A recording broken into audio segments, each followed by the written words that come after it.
Hi guys, it's me just listening again, and for this vlog, it's dedicated to Avatar: The Last Airbender.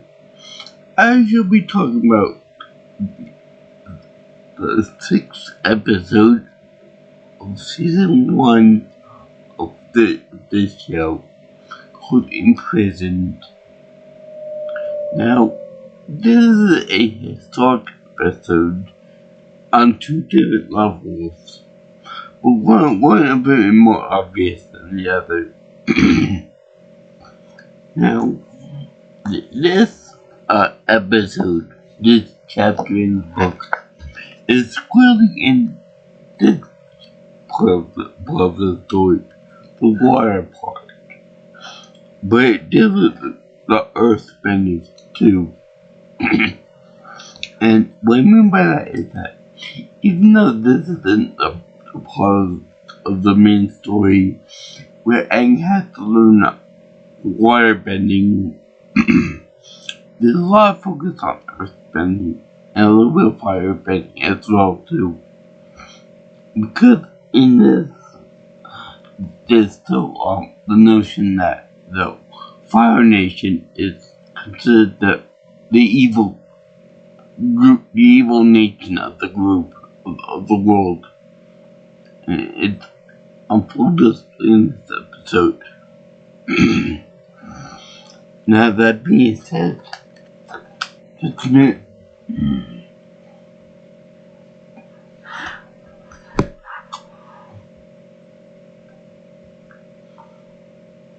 Team Avatar consisting of Aang, Katara, Sokka, Momo the lemur, and Appa the flying bison. They're all chilling and eating nuts in like a forest area. And they find this guy there is bedding named Haru. And he do it in secret because the Fire Nation tells a lot of people to bend their the earth in the public. It's like a taboo for them because they know that it could spell trouble for them if enough earthbenders get together and they form like an uprising against the Fire Nation. So it's kind of outlawed. So you take Team Avatar and they chase down this guy Haru to his house, and they have like a small shop and stuff. So it declares that earth bending is legal. Now this reminds me of what happens with the Nazi Germany in World War II. And that being said, that Jews and I think Gypsies and I think anybody else that was Christian were viewed as inferior to Nazi Germans. So they had to practice whatever their religion was or whatever their beliefs were in private, in isolation, so that any Nazi people wouldn't rat them out to any authorities or the Gestapo. Now, that being said, they do in the Team Avatar does help out this one guy there in an occult mine accident, and they use Haru's earthbending ability to free the man, an elderly man from the cave-in. This proved to be quite the unsafe move because sure they're helping out a fellow human being, but at the same time the guy wrapped out the Team Avatar, more specifically Haru, to the authorities, which has parallel to Nazi Germany, where people would rat out people that were either hiding or were themselves used in practice to the Nazi authorities to be sent to camps, which happens in this episode too. So the people, the hero and many others, including his father, were sent to camps where you couldn't do any earth bending. In fact, the only thing that could bend was coal, and that's later on in the episode. But also the fact that they were on a metal ship, and the metal ship, or maybe an oil platform, was unbendable by earth benders, or any benders for that matter, because the Avatar couldn't bend metal at that point. And metal was just purified and refined earth. So unless you get really lucky, you can't bend the metal. But also I like to point out that there's a funny moment where Maru's mother says to the gang that they would house them in their barn for the night. To which Aang said, "No, I'll make sure that Albert doesn't eat all your hay." And it's so funny because Albert is usually a specialist, but whenever someone threatens his food supply for the day, like, I'm not gonna give him my food down, and then he continues to eat the hay willy-nilly. That's fine to me. But otherwise, this episode is kind of dark because you get into to be in the same spot that Haru's in and figure him out. Guitar decides to fake earthbend, much in the same way. I believe that in the King of Mashu, when he did like a fake thing with an event and rock and earth bending, using the air currents produced by Aang. So anyway, what happens is that they put a little pantomime show in front of the Fire Nation, which is like this authoritarian type military force occupying the Earth area. So they end up Star and Sokka ends up insulting each other with Kadar going a little bit heavy on the insults and stuff, particularly towards Sokka's ears. So even he says, lay off a little bit. It's getting kind of insensitive around here. So then Aang uses his airbending ability to push air through an air vent and then make a big boulder rise up, make it look like Katara is earthbending it. First of all, I don't think that this works out good because there are three main reasons. Number one, they don't wear earthbending clothes. Earthbenders use good clothing. Number two, you think the Fire Nation will be able to know the poses and the stances that the earthbenders use whenever they are about to attack or launch something.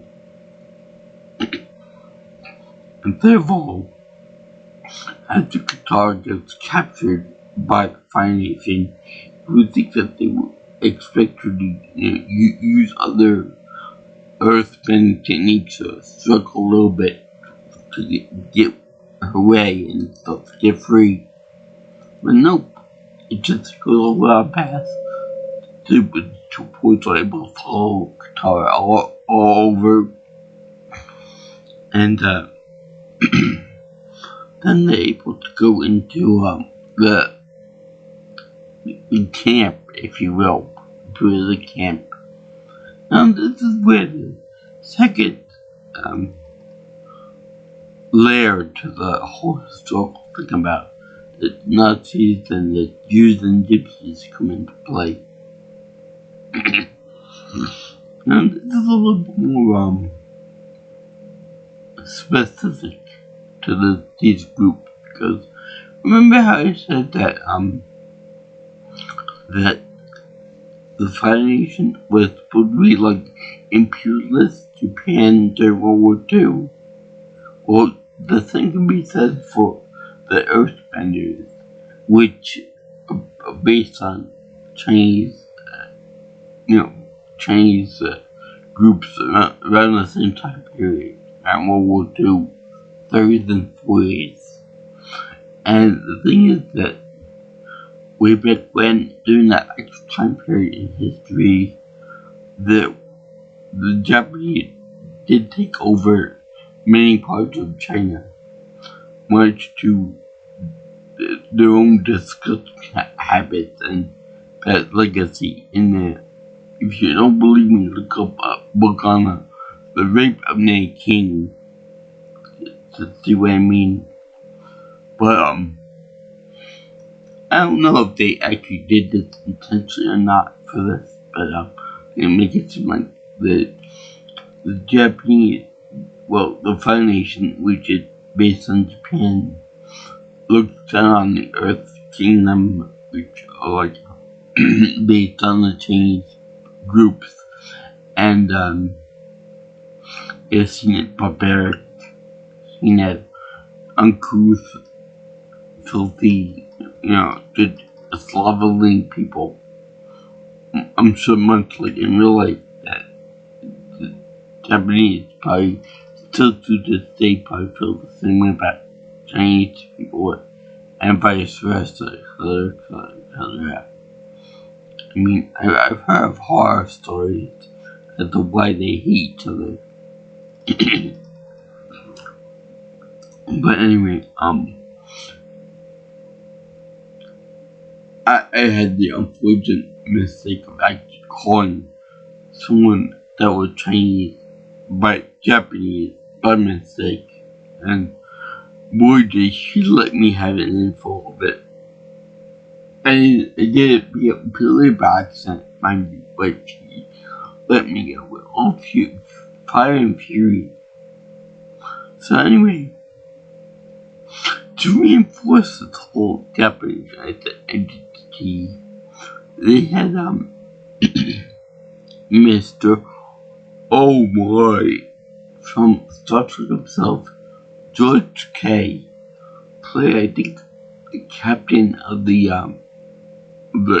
camp there. But and as you all know, he's Japanese, full Japanese.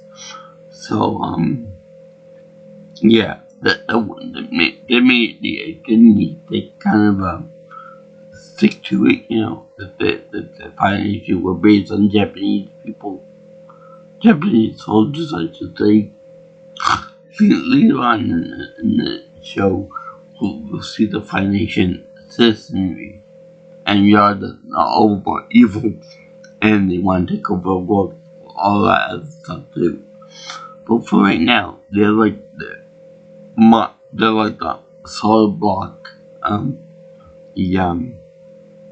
the evil Nazi-ish group that want to take over the world, enslave the people, get rid of the undesirables, the people who are unfit, like the the Earthbenders, the people that don't go with whatever they want, the Airbenders, as well as the Centaurs and the Waterbenders too. Well, everyone except the little Firebenders.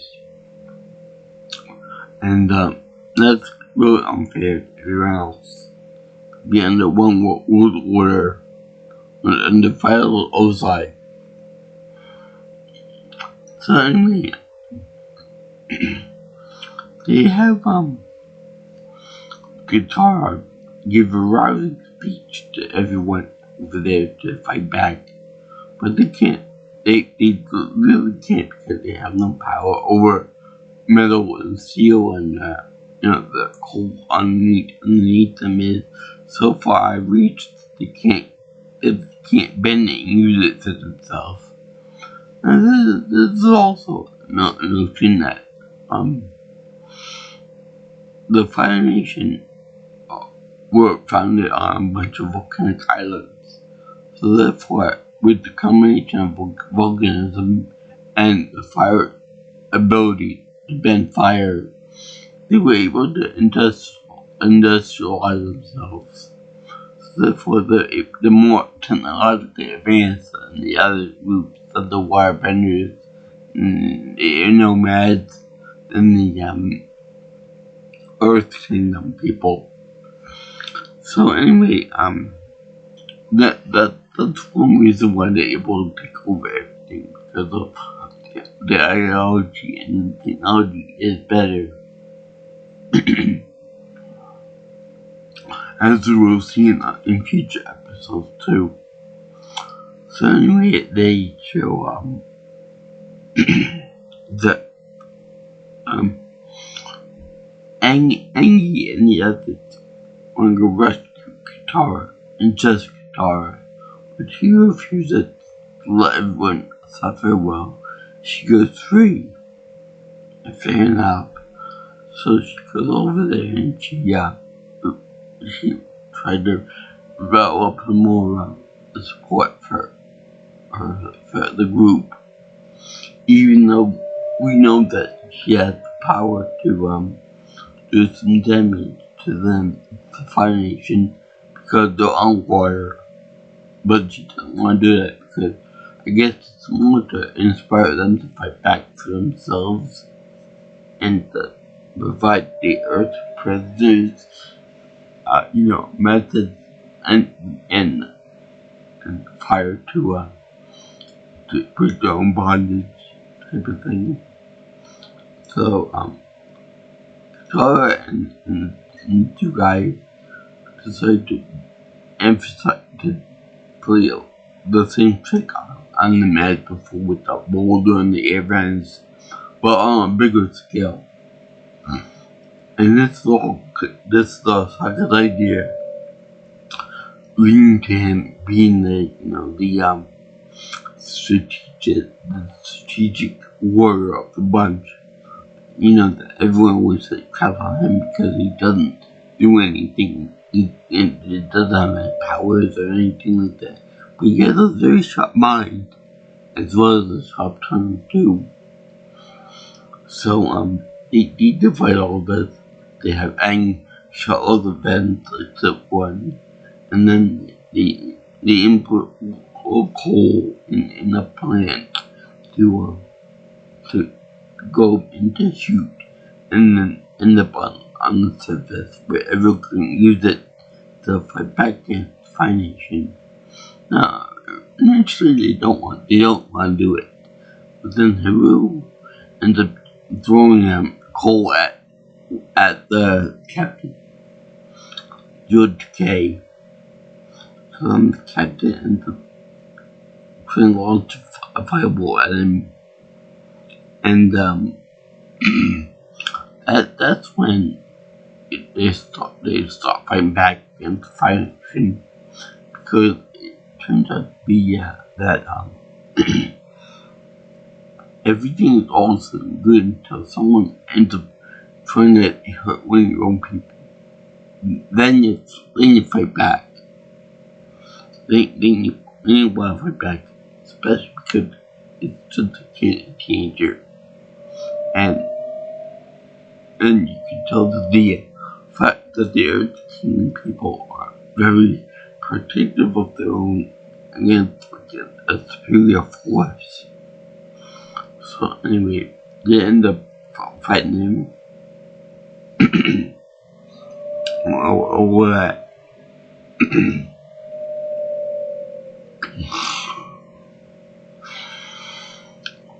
So, and the fighting the financial.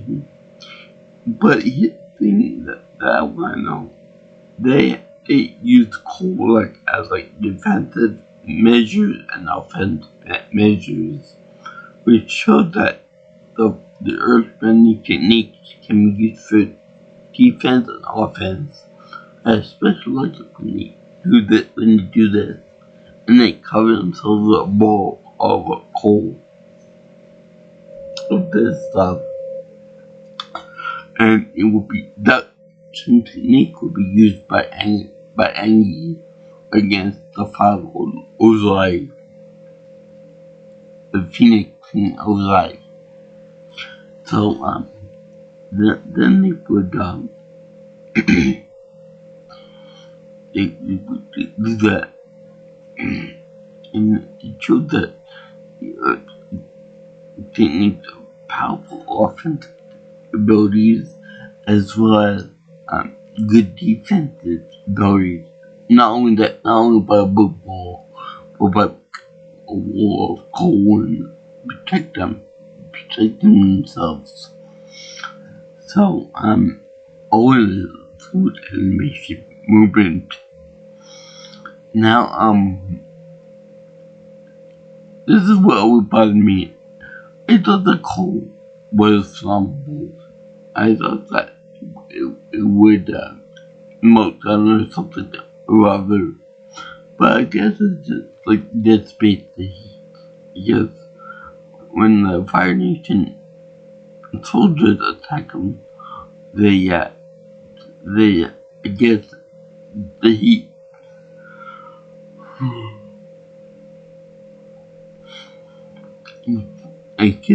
gets dispersed into different places in the coal.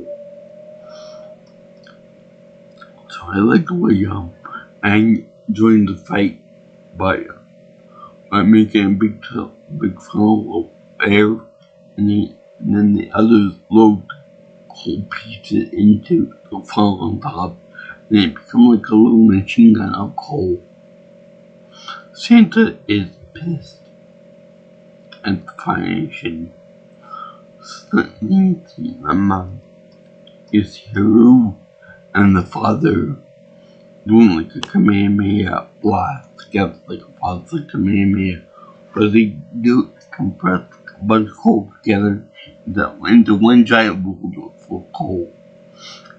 And which begs the question, if they were to come back to more than that, would they make a diamond out of it? That's a good question. But they launch it at the wall, make all the soldiers fall into the water. And I like the line when the father puts one group of soldiers on a big lump of coal and then puts it over the edge of water, and then the captain said, no, please, I can't swim. To which the father said, like what, you're too lost. He said, don't worry, I heard the cows can float. So then he drops them in the water, and I guess they were cowards because they can't float. So anyway, it's really nice to see that they were able to escape. All of that. And through a big hole in the wall created by this boulder of coal. Kind of like a battering ram full of coal. So anyway, they do this. They thank Katara for lighting the fire. No pun intended. And they make a way with everything to get them free. But there's one thing that Katara leaves behind. Her necklace that Ring gave her. And guess who finds it? Prince Zuzu. And it's really kind of funny because like Haha, I got you now. Oh, I'll go down and I will hunt you down. Avatar and Yankatara in the bunch. So he's still pure villain in this book, this episode. Later on he changed his motivation and whatnot, but right now he's so pure evil, like his father and his sister.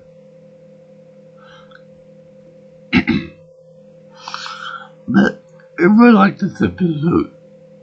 And when it comes to the historical context of it, with Nazis and outgoing of Nazi Germany and used it, and then to a lesser extent, Muslims in the United States a few years ago that they were put on bans and stuff because of Trump and things like that. And yeah, it was like that. They couldn't really practice Islam without being monitored a lot. So I knew that a lot. And it also reminded me a lot of historical Japanese and Chinese religions in like the 30s and 40s in particular. But yeah, I enjoyed the episode 6 of the show Avatar, The Last Airbender. Season 1 is known as, book 1 is known as Water. Not the way of water, but just water. And the name of the episode is Imprisoned. And it was a very good episode. I saw it on HBO. Talking about one of the darkest times in world history. But me for little kids, 7-year-olds and 8-year-old kids. I think it does a pretty good job of telling that without going too dark. Because nobody died in that episode. Maybe except the people that drowned in the end, but that's besides the point. I can't really tell you who the guy that plays the father is. I don't know, but he's very familiar to me. Maybe you guys can help me in the comments as to who that is. And I'll go to Kate. Kate's there. Mr. Homeboy from Star Trek, Mr. Zulu. So, yeah. It's Imprisoned, season 1, episode number 6. And as such, I'm gonna give this episode my happy face seal approval because it's awesome. I love the different changes and combat style of earthbending style, bending arts. I like the fact that Qatar could do something about them, but he didn't just do anything because they wanted to impart the spirit of fighting back to the earthbenders that were imprisoned.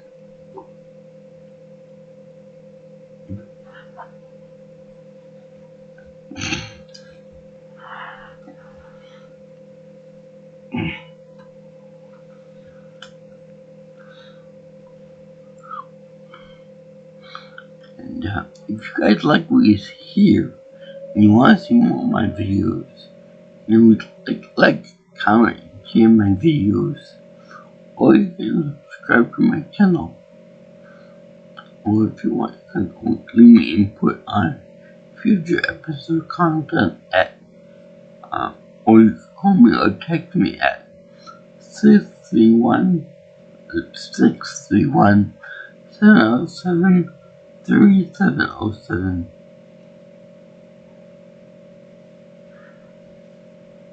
And if you'd like, you can follow me on Twitter or X if you prefer at P Nelson Pro. My email is jjsviewingchannel@gmail.com. So, it's for all you guys who are into this, vote this pseudo anime style. This pseudo animation is wonderful. And like us, all you Avatar fans, all you fans of Katara, Strategy Saga, or Angie. Please tell my brothers and sisters. And I want to ask you guys, what bending would you like to go to do? Earth bending, fire bending, water bending, or air bending? And regardless of the history and political movement of each group, which one would you like the best out of the 4 elements? Leave it in the comment section below. Aloha. We'll see you in the next video. All you girls and guys in Internet Land. Bye.